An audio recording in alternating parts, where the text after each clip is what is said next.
जय श्री राम। मैं वसंत रावल आज मैं आपको बताने आया हूं ग्रहों की मित्रता और ग्रहों की शत्रुता को सरलता से कैसे जाना जाता है। उसका एक कोष्टक है, वो आज मैं आपको बताने वाला हूं।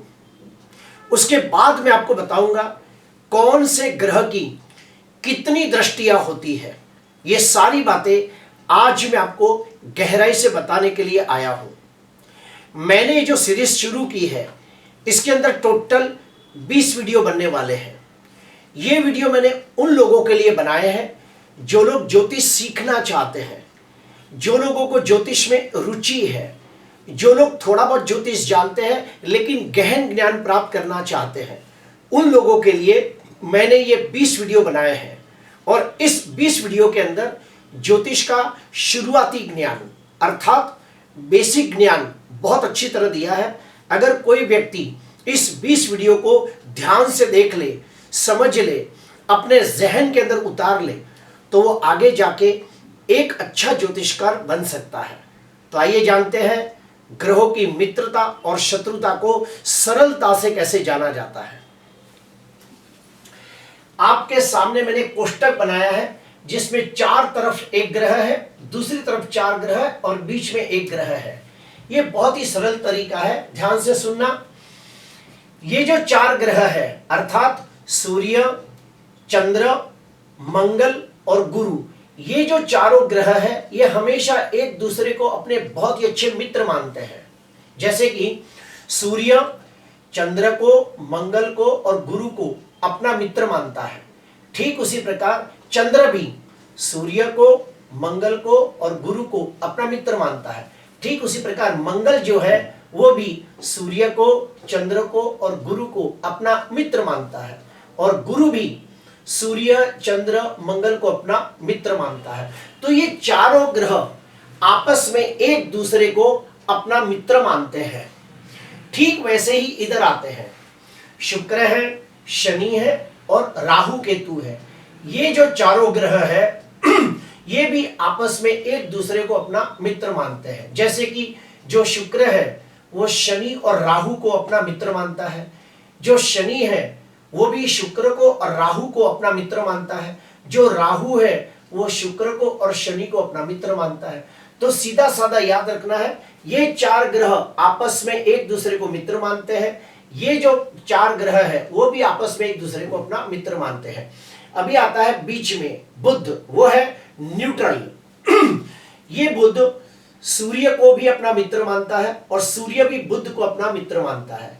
ठीक उसी प्रकार बुध शुक्र को भी अपना मित्र मानता है और शुक्र भी बुध को अपना मित्र मानता है। बुध शनि को अपना मित्र मानता है और शनि भी बुध को अपना मित्र मानता है। बुध राहु और केतु को भी अपना मित्र मानता है और राहु केतु भी बुध को अपना मित्र मानते हैं। अभी आते हैं शत्रुता के बारे में जानते हैं। जो सूर्य है ये शुक्र को अपना शत्रु मानता है। सूर्य शनि को भी अपना कट्टर शत्रु मानता है। क्यों? यह है पिता, यह है पुत्र, इन दोनों का आपस में कभी नहीं जमता। इसीलिए अगर किसी व्यक्ति की जन्म कुंडली के अंदर सूर्य और शनि एक ही घर के अंदर अंशात्मक युति करके बैठे हो तो संघर्ष योग नाम का भयंकर अशुभ योग निर्माण होता है और ऐसे व्यक्तियों के जीवन में बहुत सारे उतार चढ़ाव आते हैं। इन्हें बहुत ही संघर्षों का सामना करना पड़ता है और बहुत मेहनत करने के बाद 36 वर्ष के बाद धीरे धीरे धीरे उनकी उन्नति होना शुरू होता है। ठीक उसी प्रकार आगे बढ़ते हैं। सूर्य का राहु के साथ बिल्कुल नहीं पड़ता। किसी कुंडली के अंदर अगर एक ही घर के अंदर सूर्य और राहु एक साथ अंशात्मक युति करके बैठे हो तो सूर्य ग्रहण योग नाम का भयंकर अशुभ योग निर्माण होता है। ऐसे व्यक्ति बहुत मेहनत करने के बावजूद वो उन्नति, प्रगति, विकास नहीं कर पाते जिसके वो हकदार होते हैं। ऐसे व्यक्तियों के जीवन में हर काम में बहुत सारे विघ्न, अड़चने, रुकावटें आती है। तो जो सूर्य और राहु एक साथ बैठे हो तो सूर्य ग्रहण योग नाम का अशुभ योग बनता है। क्यों? क्योंकि ये एक दूसरे के कट्टर शत्रु है। ठीक उसी प्रकार सूर्य और केतु भी अगर साथ में बैठे हो तो सूर्य ग्रहण योग बनता है। ऐसे व्यक्तियों को भी जीवन में बहुत ही संघर्षों का सामना करना पड़ता है, लेकिन इनमें एक अच्छी बात देखी गई है कि अगर सूर्य केतु एक साथ में हो और ऐसे व्यक्ति धर्म के क्षेत्र में, आध्यात्म के क्षेत्र में जाए तो उन्हें बहुत अच्छी सफलता प्राप्त होती है। अभी आते हैं चंद्र। चंद्र शुक्र को भी अपना शत्रु मानता है, चंद्र शनि को भी अपना शत्रु मानता है। अगर कुंडली के अंदर चंद्र और शनि एक ही भाव के अंदर अंशात्मक युति करके बैठे हो तो विष योग नाम का भयंकर अशुभ योग निर्माण होता है और ऐसे व्यक्ति बहुत मेहनत करने के बावजूद आर्थिक दृष्टि से उन्नति, प्रगति, विकास नहीं कर पाते, मानसिक दृष्टि से हमेशा पीड़ित रहते हैं, मानसिक दृष्टि से हमेशा उद्वेग में रहते हैं, चिंता में रहते हैं, बहुत ही ज्यादा हताश, निराश, उदास हो जाते हैं। उसके बाद चंद्र और राहु की अंशात्मक युति कुंडली के कोई भी भाव में होती हो तो चंद्र ग्रहण योग बनता है। क्यों? क्योंकि चंद्र और राहु एक दूसरे के कट्टर शत्रु है। तो चंद्र राहु की युति चंद्र ग्रहण योग निर्माण करती है। ऐसे व्यक्तियों को भी जीवन के अंदर हर काम में विघ्न, अड़चने, रुकावटें, तकलीफें आती है तो चंद्र ग्रहण योग नाम का अशुभ योग बनता है। उसी प्रकार चंद्र का केतु के साथ भी बिल्कुल नहीं पड़ता, चंद्र केतु की युति भी ग्रहण योग बनाती है। अभी आते हैं मंगल। मंगल शुक्र को अपना कट्टर शत्रु मानता है। जो भी कुंडली के अंदर मंगल लग्नाधिपति हो वो कुंडली के अंदर शुक्र कुंडली का प्रबल मारक ग्रह बनता है। उसी प्रकार जिस कुंडली के अंदर वृषभ लग्न और तुला लग्न हो तो उसके अंदर भी मंगल कुंडली के अंदर मारक बनता है। तो ये प्रकार से मंगल और शुक्र आपस में एक दूसरे को अपना शत्रु मानते हैं। मंगल और शनि भी शत्रुता निभाते हैं। अगर किसी कुंडली के अंदर मंगल और शनि की अंशात्मक युति होती हो तो अस्थि भंग योग नाम का खराब योग बनता है। ऐसे व्यक्तियों को वाहन से अकस्मात होने के योग बनते हैं। उसके बाद शरीर के ऊपर ऑपरेशन का योग बनता है। उसके बाद मंगल और राहु की अगर अंशात्मक युति होती हो तो अंगारक योग बनता है। ऐसे व्यक्तियों को अग्नि से भय रहता है। ऐसे व्यक्तियों का भी वाहन से अकस्मात हो सकता है।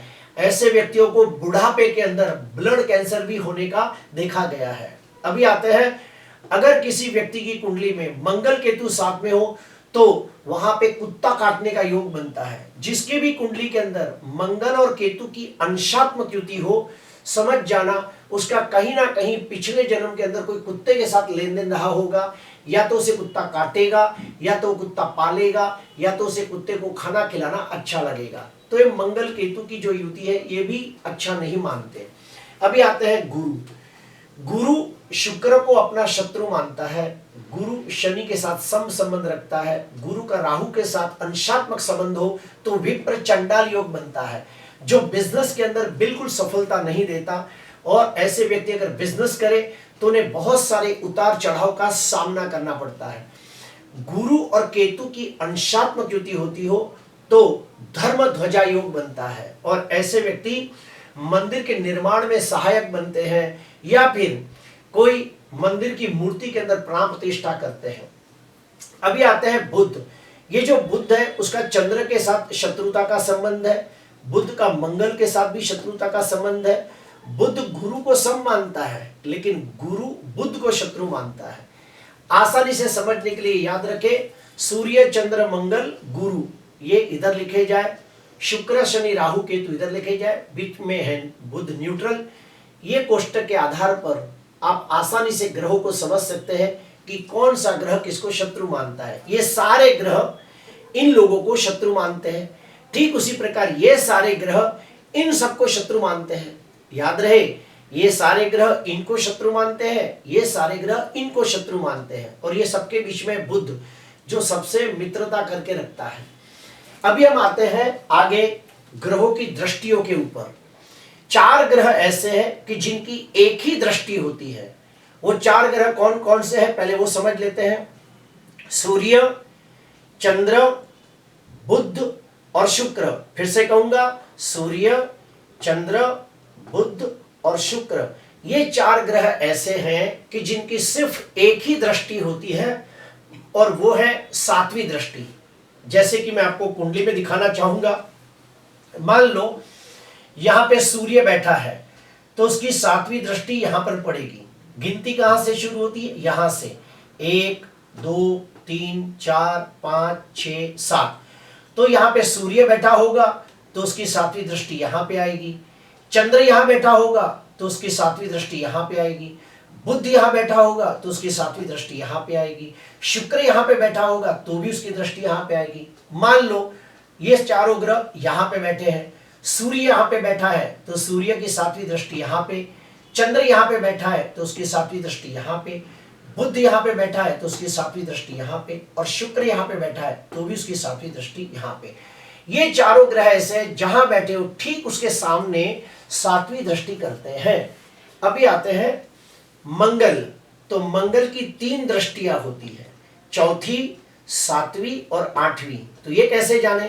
मान लो कि जो राइट मारा है यहां पे मंगल बैठा हुआ है, तो उसकी चौथी दृष्टि यहां पर पड़ेगी, 7वीं दृष्टि यहां पर पड़ेगी, 8वीं दृष्टि यहां पर पड़ेगी, क्योंकि गिनती यहीं से शुरू होगी 1 2 3 4। तो मंगल की चौथी दृष्टि यहां पर आएगी, 1 2 3 4 5 6 7। तो मंगल की 7वीं दृष्टि यहां पर आएगी और मंगल की 8वीं दृष्टि यहां पर आएगी। तो मंगल जहां भी बैठा होगा उसकी चौथी दृष्टि, 7वीं दृष्टि और 8वीं दृष्टि पड़ती है। ठीक उसी प्रकार आते हैं गुरु ग्रह के ऊपर। तो गुरु की भी 3 दृष्टियां होती है, 5वीं, 7वीं, 9वीं। तो ये कैसे देखा जाए? मान लो कि गुरु यहां पे बैठा है तो उसकी 5वीं दृष्टि यहां पर पड़ेगी, 7वीं दृष्टि यहां पर पड़ेगी, 9वीं दृष्टि यहां पर पड़ेगी। मान लो कि गुरु यहां बैठा है तो गुरु की 5वीं दृष्टि यहां पर पड़ेगी, गुरु की 7वीं दृष्टि यहां पर पड़ेगी, गुरु की 9वीं दृष्टि यहां पर पड़ेगी।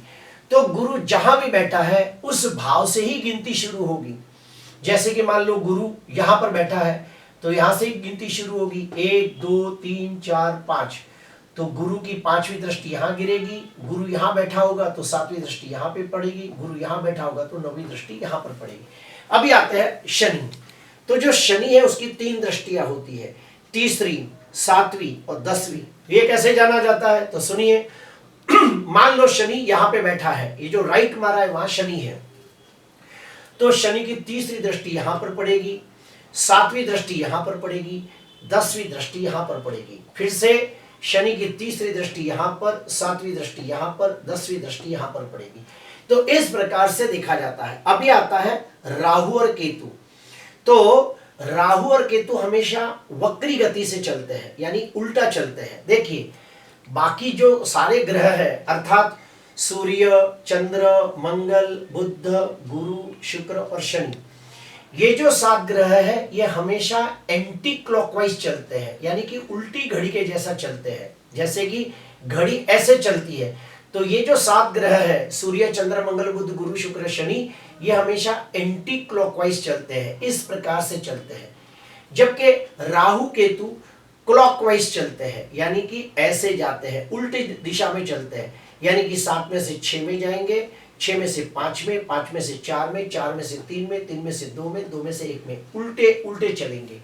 तो ये जो राहु है मान लो यहां बैठा हो तो उसकी वक्री दृष्टि होती है 5वीं, 7वीं, 9वीं। फिर से कहूंगा, अगर राहु यहां बैठा है तो वो वक्री दृष्टि करेगा, यानी उल्टी दृष्टि। ये 5वीं दृष्टि करेगा, ये 7वीं दृष्टि करेगा, यहां पे 9वीं दृष्टि करेगा। उसी प्रकार केतु, केतु के लिए 2 मत है। कुछ विद्वानों का कहना है कि केतु के पास अपना सर नहीं होता तो फिर वो दृष्टि कैसे करेगा, जबकि कुछ लोगों का कहना है केतु की भी दृष्टियां होती है। लेकिन मैं आपको बताना चाहूंगा कि मान लो केतु यहां बैठा है तो उसकी वक्र 5वीं दृष्टि यहां पे होगी, वक्र 7वीं दृष्टि यहां पे होगी, वक्र 9वीं दृष्टि यहां पर होगी। तो इस प्रकार से हमने जाना कि सूर्य, चंद्र, बुध और शुक्र, ये 4 ग्रह ऐसे हैं कि जिनकी सिर्फ 7वीं दृष्टि होती है, और मंगल की चौथी, 7वीं, 8वीं दृष्टि होती है, गुरु की 5वीं, 7वीं, 9वीं दृष्टि होती है, शनि की तीसरी, 7वीं, 10वीं दृष्टि होती है। प्रिय दर्शकों, ज्योतिष शास्त्र के अंदर अगर आपको बहुत गहन ज्ञान प्राप्त करना हो तो सबसे पहले आपको ज्योतिष का शुरुआती ज्ञान होना चाहिए, ज्योतिष का बेसिक नॉलेज होना चाहिए, तो ही आप आगे जाके ज्योतिष के कोई भी वीडियो को आसानी से समझ सकते हो, सरलता से समझ सकते हो। इसीलिए मैंने ये 20 वीडियो का जो सीरीज चालू किया है। उम्मीद करता हूँ कि जो लोग ज्योतिष सीखना चाहते हैं, जो लोगों को ज्योतिष में रुचि है, उन्हें सारी बातों को अपने जहन के अंदर उतार देना चाहिए ताकि वो लोग ज्योतिष सरलता से सीख सके। आज के लिए बस इतना ही। आपको अच्छा लगा हो तो ज़रूर लाइक करना, सब्सक्राइब करना। नमस्कार।